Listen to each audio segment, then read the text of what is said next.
Hey guys, this is the middle of the night. My wife and son are asleep. Everybody else is asleep except for me. I'm filming this because it's something that I really needed to do before I put it off for something else. Basically, what I'm going to do is do the review for Woda Villa and Spa, the place that I went to in my Batam trip. One of the reasons why I wanted to make this a separate thing is because I didn't want to tarnish the experience I had while going to Batam. I had a good experience while going there, the places we went, the things we experienced, you know, and everything. Which is why I made it into a separate video. The place I stayed, not so much. So the place, it's about $80 a night for a room there. The place is like a villa kind of thing where the rooms are on top of a lake, and it's a man-made lake. So yeah, the concept of the place is nice. It's, you got like rooms and villas on top of a lake. That's kind of a cool concept. Execution though, we'll get back to that later. Now for $80 a night, I would say that that's good. That's kind of like affordable, in the affordable range. The rooms are okay. You can see here, this is like the typical size room. You have the toilet, the shower area, your toilet, and from the room it opens up into the swimming pool area where you get to share the pool with 5 other units. Now, on first impression, for $80, 80 Singapore dollars, I think it was okay. But it had one minor problem where you had this stench coming from the lake itself. That was bad on the first day. I assume it came from the lake, but yeah, it was quite bad. Amenities wise, in the rooms, we didn't get toothbrushes. We didn't get the refill of the shower gel and the bath gel. We didn't get that. There was no toothbrushes. There was no toothpaste. There was no shavers. The toilets. Well, at least for my unit. Now bear in mind, this place has been up for about 5 months. The toilets are not properly kept. They're not clean, I would say. I don't think that's a design thing. I think that's more of they're not cleaning it that well. So there's brown stains everywhere. You see some mold and some mildew and stuff like that. I guess it adds to the rustic kind of feel of the villa. No. Don't get me wrong though, the guys who made this, the people who made the villa, they had an idea. It was a good idea. I just questioned the implementation of it because number one, like what I said before, there were weird smells coming from the lake. Number two, it's 5 months old. This place is 5 months old, maybe 6 by the time this video comes out. So it's about a 6-month-old villa, and the toilets are not clean. Number three, there were a lot of mosquitoes. So I had to just listen to myself here, man. Yeah, but there's a problem because there's lots of mosquitoes and all that. So we gotta go get some sprays. I got bitten everywhere. So we ended up having to buy insecticide, your Sheltox, your Baygon. Then we had to spray the rooms every so often, so that we could sleep peacefully, basically, without having to wake up every now and then to scratch in places that you would not normally scratch. The air conditioning was bad. It wasn't strong enough to cool down the whole unit because it's kind of like the same air conditioning I have here. It's just that this is your typical HDB room, HDB unit, so it's small enough. The air flow is but that room has a higher ceiling. Basically it's not cool enough, and the place was also still using the old school style hotel keys, where it's an actual key. I haven't had that kind of hotel key in a long time. Nothing against that, it's just very retro. Those are my main gripes with the place.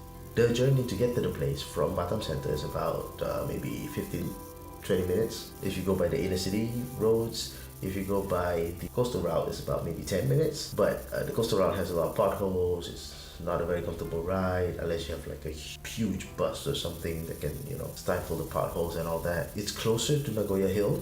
It's an option for people who want to go there. This is me walking with my my wife's sisters. We did a short little walk around the place, taking the view.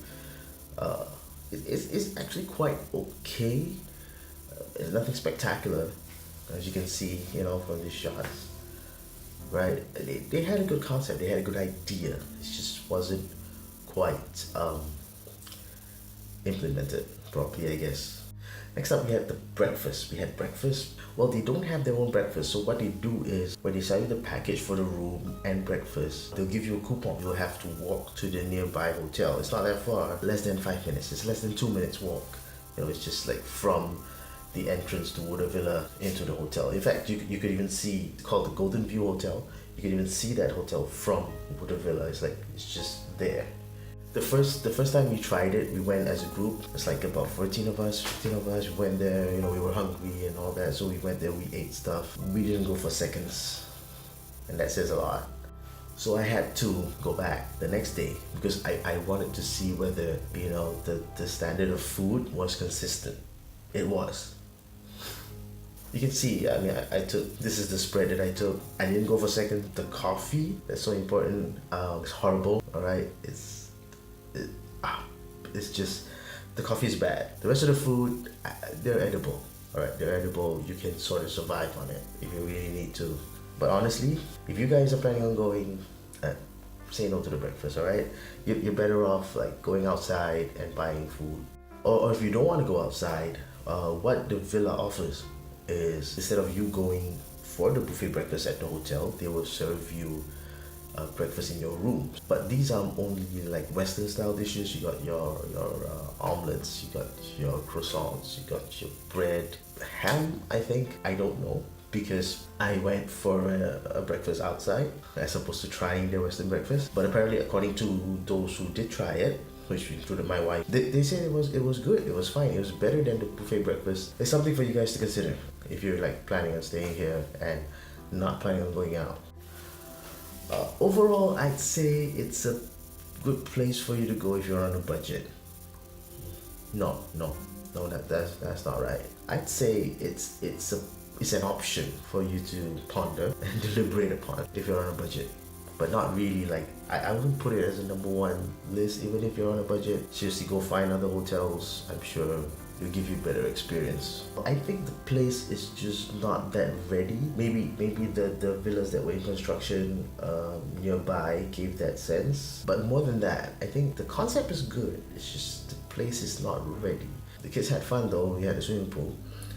But overall, it was a bad experience staying there. And the food. Well, apart from the room service, which was just the lamb chop breakfast that they delivered, the Western breakfast that they delivered. Apart from that, the buffet breakfast just sucks. It's edible, but it sucks. I would give the place a 1.5 star. Just based on those reasons, right? I don't think I'll go back there again. You guys can, like, if you feel adventurous, you can go try it. It's affordable, sort of. But personally, me and my family, myself, I wouldn't step foot there again, man. It was a bad experience. That's the review for Woda Villa and Spa. I guess that's all. Subscribe, videos. Peace.